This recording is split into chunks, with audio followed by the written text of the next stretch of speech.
Aquarius reading para sa first 15 days of June.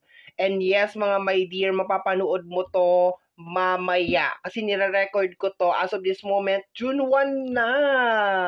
Okay, pasensya na kayo mga my dear. Dapat before the month is na-upload ko na to. But alam mo my dear, itong buwan ng May is, ay nako, nakakaloka talaga.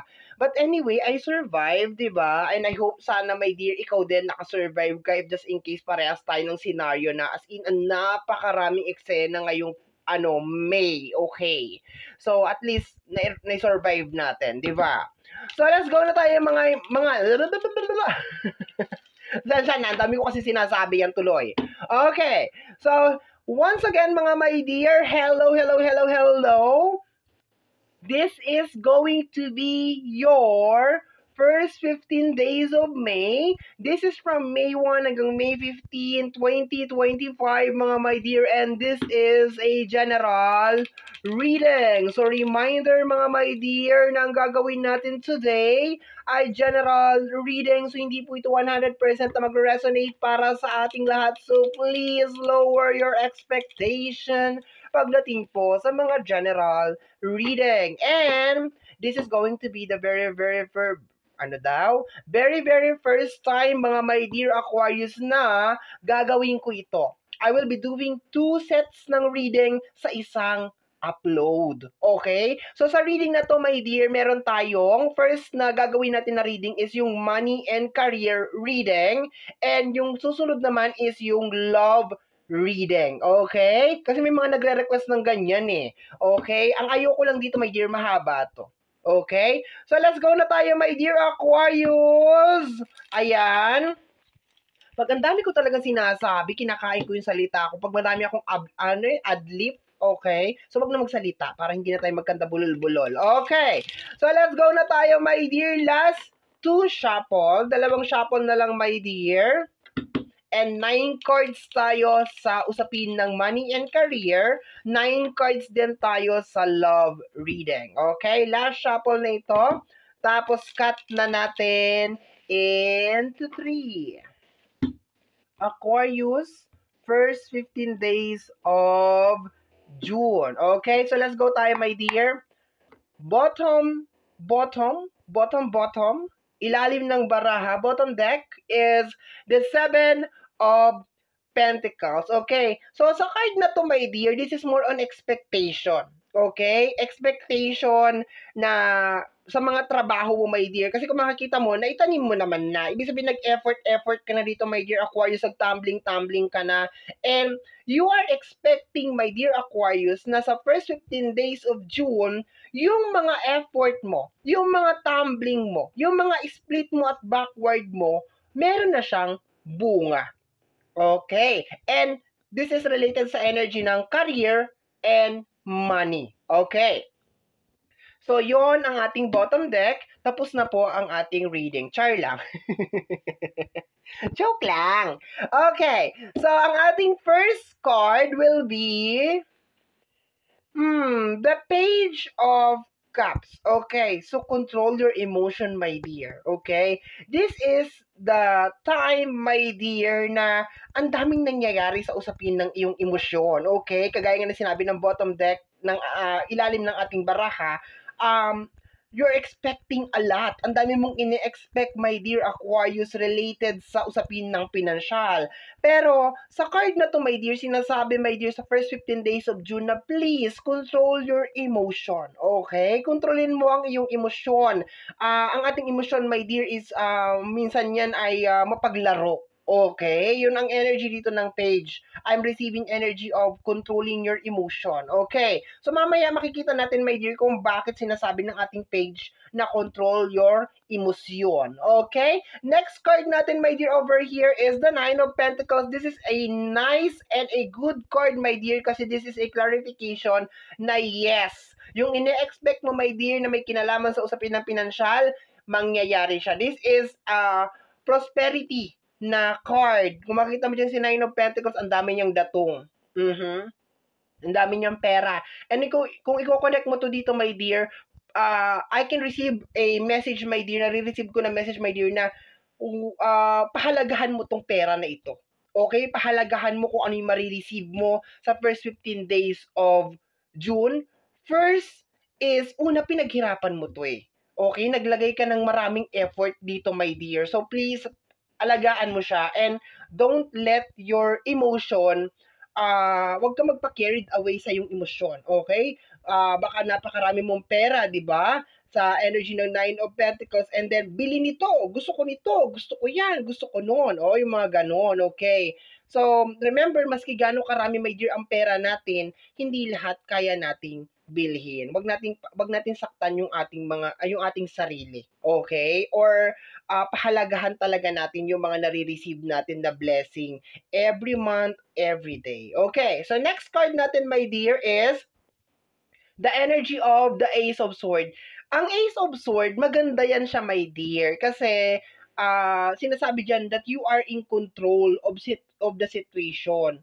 Pero at the same time, nagre-release din to, my dear, ng energy na minsan kinakailangan natin gumawa ng sakripisyo. Okay? So, ang nakukuha ko dito na overall na energy, my dear Aquarius, is you need to analyze. Kasi sabi mga dito, you are in control. Ibig sabihin, you're smart. Kasi sword to, energy ng air sign, Gemini, Libra, and Aquarius. Okay? Pag sword yan, may kinalaman yan sa iyong utak.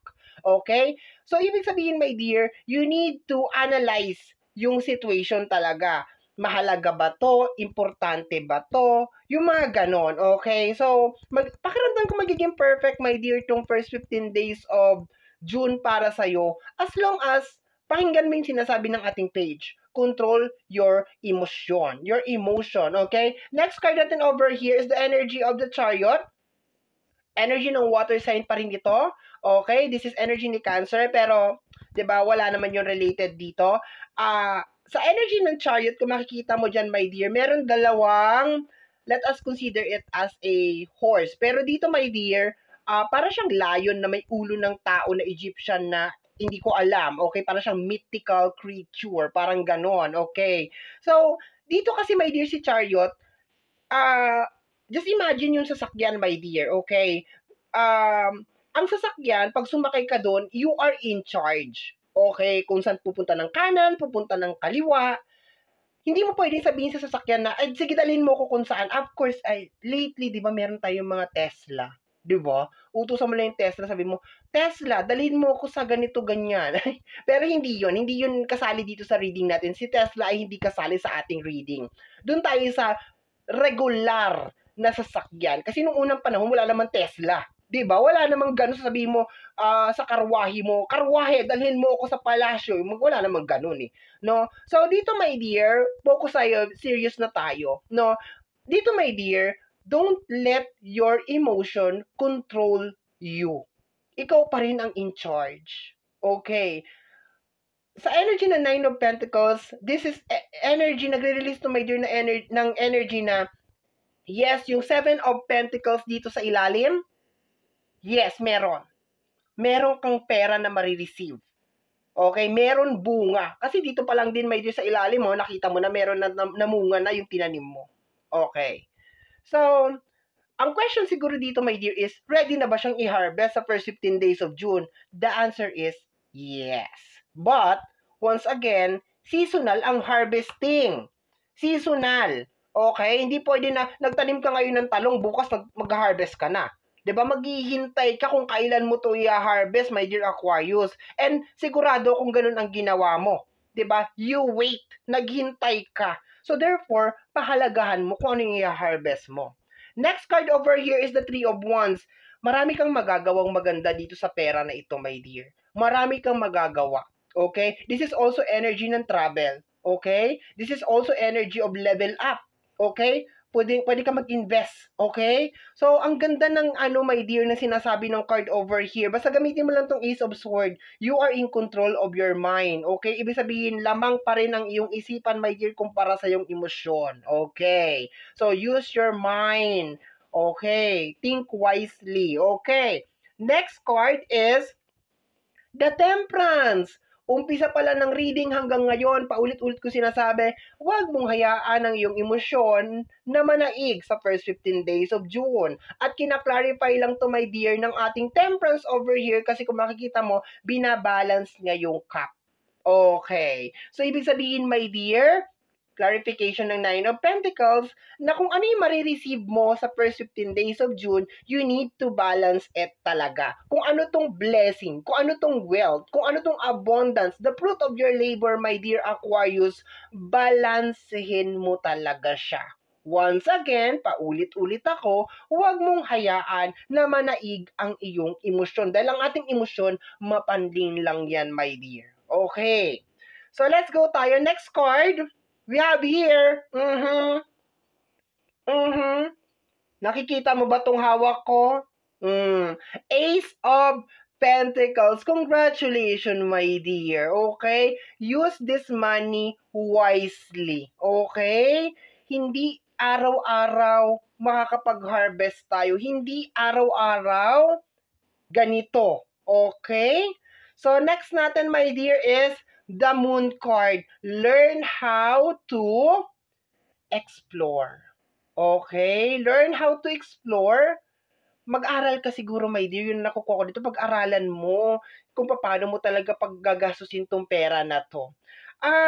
Na-highlight sa Moon card is yung lobster na palabas dito sa water, sa tubig. Ayan. So, ibig sabihin, my dear, learn how to study, learn how to explore, get out of your comfort zone, try to experience things na try to be risk taker. Okay? Kasi baka, marami kasi, my dear, yung parang hindi, paano ko sasabihin to? Marami yung hindi umaasenso sa buhay kasi takot sumubok. Okay? Kunyari, negosyo ko. Ay, magtitinda ako ng ganito, ganyan, or ng, let us say, kakanin, or let's say, isda, or let's say, maglutong ulam. Marami akong nakasalubong, my dear Aquarius, na ang dami nilang mga magagandang ideas in life, pero takot silang, kahit na sabihin natin meron silang pera, meron silang kakayanan, meron silang pera para magpondo or maglabas doon sa idea na yon, pero ayaw nila kasi, my dear, na sumugal. Ayaw nila mag-take ng risk. Okay? So, isa sa sinasabi, my dear, ng card na to, na ang first 15 days of June is more on ilabas mo kung ano yung sa tingin mo makakatulong sa'yo para umangat ka. Okay? Umangat ka. And once again, paulit-ulit ko sinasabi, my dear, na huwag kang magpadala sa emosyon mo. Kasi ang ating emosyon, minsan, yan yung nagre-release ng, ay, hindi mo kaya, ay, masakit, huwag kang tumakbo, huwag kang mag-try, huwag mong gawin, kasi masakit, mahihirapan ka, masasaktan ka, masusugatan ka. Yan, yung emosyon na yan, ang pumipigil sa atin. Okay? So, I hope naman nasabi ko na kung ano yung mga ano doon. Okay. So, last card tayo, my dear, is the World card. My dear, ang ganda ng reading mo. Ang ganda. Perfect na perfect to, my dear. Ang problema mo lang dito is kontrolin mo lang talaga ang iyong emosyon, my dear. Maraming magagandang bagay ang mangyayari sa first 15 days of June, my dear, connected sa iyong money area. Okay, may travel ka dito, my dear. Oh, may travel, okay? So, if just in case sabi mo, parang gusto kong mag-abroad, may pera ka, kaya mo palang, kaya mo. 'Di ba marami diyan, my dear, ha? Kasi itong 3 of Wands madalas to, konektado sa pag-abroad, okay? Marami, my dear, ang gustong mag-abroad pero walang kakayanan na mag-abroad kasi walang pera. Okay. Marami, my dear, ang gustong mag-abroad pero natatakot. Okay. Kahit na sabihin natin, sabi ko nga kanina, may pera pero hindi kaya, hindi walang lakas ng loob para subukan kung ano yung life is too short, my dear. Kung sa tingin mo, my dear, makakatulong sa iyo yan para umasenso at gumanda ang buhay mo, go. 'Di ba? Hindi natin masasabi bukas makalaw baka hindi na tayo humihinga, 'di ba? Puro ka lang regret ng regret kahit na sabi mo kaya pala ng bulsa mo, hindi mo ginawa. Oh. 'Di ba? Hindi mo masasabi, my dear, na mabubuhay tayo forever and ever. Amen. Hindi. Cannot be borrow one to make it 8. Okay? So, my dear, i-close ko na to kasi marami naghihintay sa area ng love. Okay? I hope na makatulong sa'yo ang ginawa natin na reading. So, let's go na tayo, my dear, sa area ng love. love ng ating mga my dear Aquarius. Sabi ko sa'yo, my dear, mahaba to eh. Okay? Last two shuffle lang tayo. Last two shuffle na lang para sa area ng love. My dear Aquarius. Tingnan natin. Cut na natin into 3. Let's go. Bottom deck of the card is the full card. Maganda to. Kasi bakit? Ang full card kasi is literal na pagbubukas ng iyong sarili sa usapin ng pagmamahal, ng heart. Okay. New beginnings sa energy ng love. Pero, ang nakukuha ko dito is you're opening your heart. You're opening your heart, my dear, na magpapasok ng mga tao, magtiwala ulit, magmahal ulit. Okay? Yun ang nakukuha ko dyan sa full card na yan. Okay. So, let's go tayo, my dear. 9 cards. First card natin is the 9 of Wands. Hindi to magiging madali sa iyo, my dear. Hindi to magiging madali sa iyo na kasi ang dami mong pinagdaanan eh. This is the wounded soldier, my dear, ng tarot. So, ang dami mong pinagdaanan sa usapin ng pagmamahal. Baka nga, as of this moment, baka hindi ka pa nga talaga 100% na okay. Pero sinasabi mo dito, my dear, na kinakailangan eh, you have to. And itong reading na to, my dear, hindi lamang to na, pag sinabi ko sa iyo that you are opening your heart is magjojowa ka na ulit. No? Or makikipagrelasyon ka na ulit. This is the time, my dear, first 15 days of June, na dahan-dahan kang nagtitiwala. Dahan-dahan kang nagmamahal. Okay? Sinasantabi mo, my dear, kung ano yung nangyari sa'yo in the past. Okay? Hindi man 100% pero may galaw. May uga. Diba, my dear? Meron. Okay? So, tingnan natin. Next card natin over here is the Three of Pentacles. Lalo na sa usapin ng collaboration. Okay? So, ang dami mo sigurong pinagdaanan dito related sa energy ng love. Okay? So, dito, my dear, parang dahan-dahan ka ng nakikipag-collaboration, nakikipag-usap, nagtitiwala. Okay? Konektado pa rin to, my dear, sa usapin ng pinansyal, pero hindi ako magpo-focus doon. Doon lang tayo, my dear, sa area na dahan-dahan kang nakikipag-connect, nakikipag-usap, nagtitiwala, nagmamahal. Okay? So, let's go tayo, my dear. We have here, ayan o. Ang dami siguro talaga, my dear, ang nangyari sa'yo. Kasi meron ka dito 5 of Cups, okay? You've been to a lot. Grabe, ang laki ng trust issue mo dito, my dear. And hindi kita masisisi, ha? Hindi kita masisisi kasi baka lahat naman ay ibinigay mo. Lahat naman ay ibinuhos mo, my dear, to the point na isinantabi mo na rin, my dear, pati ang iyong sarili. Okay? So, ayan, umaalis ka dyan. And the Ten of Pentacles, lalo na sa issue ng pamilya. Itong reading na to, my dear, is hindi lang to all about relationship. Okay? Kasi pag sinabi natin, my dear, na puso, kasama dyan ang pamilya. Bakit di mo mahal ang pamilya mo? 'Di ba? This energy, my dear, is energy of family. Okay? And sa combination ng dalawang card na to, posibleng ang daming nangyaring hindi maganda sa loob ng pamilya at ng relasyon na sumira, my dear, ng iyong tiwala at nagtanggal ng pagmamahal sa puso mo. Okay? But once again, dun tayo, my dear, sa pinaka-overall na energy, you are opening your heart again. Okay. Dito sa usapin ng love. The 9 of Cups, expectation. Okay, you're expecting na nagbago na siya, na okay na siya. If just in case, my dear, may mga hiwalayan or may mga separation na nangyari, you are also expecting, my dear, sa first 15 days of June na matatauhan din to. Darating din yung araw na marirealize niya kung ano yung ginawa niya. May ganun ako nararamdaman na eksena, my dear. Okay? So, this is the area, my dear, na you are trying to forgive. Okay? Pero wala pa tayo sa forget. Forgive pa lang. Okay? Sinusubukan mo magpatawad. Nilalawakan mo, my dear, yung iyong pangunawa sa kung ano man yung nangyari. Ang daming nangyayari dito, my dear, malalim tong reading na to. Okay? Kasi hindi madali itong ginagawa mo. after all lahat ng nangyari sa'yo, hindi madali itong ginagawa mo, my dear Aquarius. Hindi madali na buksan mo yung puso mo at magpapasok ka ulit ng mga tao, magtiwala ka ulit, at umasa ka na magbabago ang isang tao or magre-reach out yung isang tao. Hindi madali to. This is going to be a very, very hard situation, scenario, lalo na sa puso mo. Okay? Next card is the Five of Pentacles. Okay? Ang hirap. Okay? Nang dahil sa pag-ibig, talagang nasa id ka siguro, my dear. Yun lang ang sasabihin ko dito sa first row.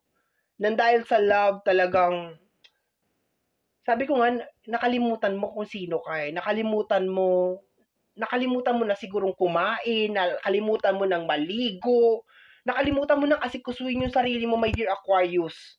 Okay? Binuhos mo lahat, todo kayod ka, trabaho ka nang dahil sa love. But, I can feel dito, my dear, na samot-sari, sinira ang tiwala mo, niloko ka, ang daming nangyayari dito, my dear. And once again, hindi lang to sa relationship, pati na rin sa loob ng pamilya. Pamilyang kinagisnan mo, pamilyang minahal mo. Okay? Next is the Justice card. Na ano ka, my dear eh. Tingnan mo, Five of Cups and the Justice card. Naisahan ka eh. Okay? Yun ang nakukuha ko dyan. Walang justice. Okay? Walang justice. Kasi parang inabuso yung kabaitan mo. Inabuso yung salitang love. Okay? Yun ang nakukuha ko dito.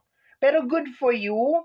Saludo ako sa iyo, my dear. Kasi after all, lahat ng nangyari sa iyo, you are opening your heart once again sa area ng love. Okay? Next is the Six of Wands. Okay? You have this hope na maaayos pa to. Kung sa loob ng pamilya, you have this hope na maaayos pa to. Basta meron kang, nag-hope ka, my dear, na magiging okay pa to. Magiging ano pa to. Tinatanggal mo yung galit. Okay? Sinasantabi mo, my dear, yung mga nangyari sa'yo. Kasi this is the Six of Wands, especially, my dear, sa area ng pamilya and relationship. Okay?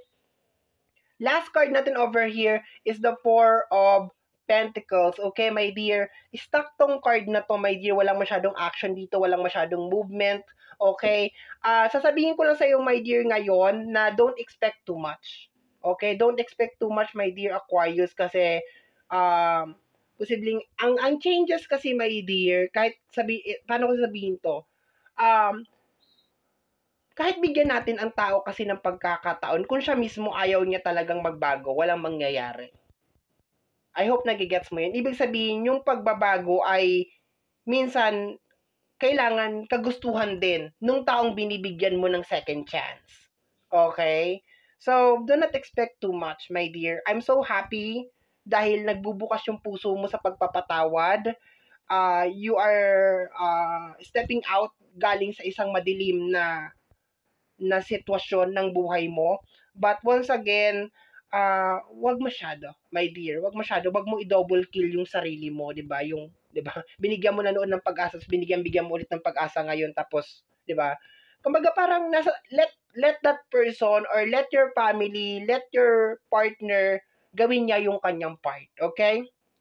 Nabasa na natin to, full card. This is energy of new beginnings, okay? So, nabanggit ko naman na, napaliwanag ko naman na lahat, okay?